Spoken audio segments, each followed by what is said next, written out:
Hey guys, and welcome back to this channel. In this video, I'll be showing you guys how you can edit your Instagram posts on CapCut PC. This is the website version.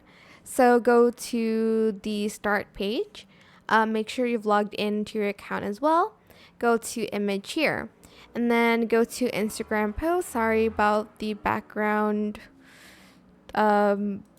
noise, but it's loud. Okay, anyways, you can select from these posts. As you can see, select the one that you want.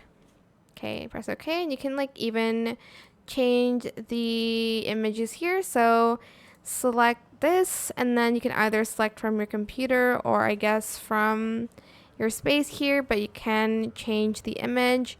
You can change the font, the text, the style, the background, etc., etc. So just play around with the templates that they have.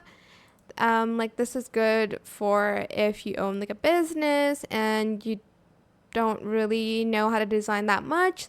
So here's simple. You can just change the picture to your product and change the text and etc., etc. But yeah, that is it. I hope this tutorial was helpful for you guys. Don't forget to like, comment, share, and also subscribe to this channel if you haven't done that already. If you have any more questions about this video, just leave it in the comment section down below. I will try my best to answer them all for you guys. And if you found this video helpful, please click the thanks button as well. That is it for this video. Thank you so much for watching. Bye!